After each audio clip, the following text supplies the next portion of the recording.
ఒక క్వశ్చన్ మాట్లాడుకుందాం. మీ క్వశ్చన్ వస్తే నెక్స్ట్ టైం మీ కాంపిటేటివ్ ఎగ్జామ్లో 100% రైటే చేస్తారు.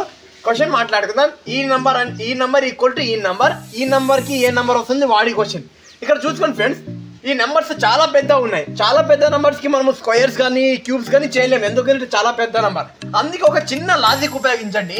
ఇక్కడ చూసుకోండి, 7కి 5 ఏమైంది, తగ్గింది, అంటే నెగిటివ్లో ఉంది, అంటే సబ్ట్రాక్షన్ అయింది. తర్వాత ఒకవేళ 7 దగ్గర ఇక్కడ 8 వచ్చింది, అప్పుడు ఏమవుతుంది, అడిషన్ అవుతుంది. ఇప్పుడు చూసుకోండి, లాజిక్ చూసుకోండి.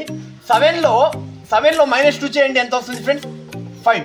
అలాగే 5లో -2 3, 8లో -2 6, 4లో -2 అంటే -2 లాజిక్. ఇక్కడ సేమ్ లాజిక్ ఇక్కడ మళ్ళీ అప్లికేబుల్ చేద్దాం. -2 అని తగ్గిస్తాము.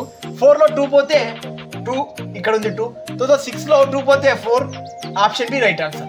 తర్వాత 7లో 2 పోతే 5, 3లో 2 పోతే 1. చూసుకోండి ఫ్రెండ్స్, ఏం లాజిక్ లేదు. ఇలాంటి పెద్ద నెంబర్స్ ఉన్నప్పుడు మైనస్ కానీ అడిషన్ కానీ ఇచ్చేయాలి.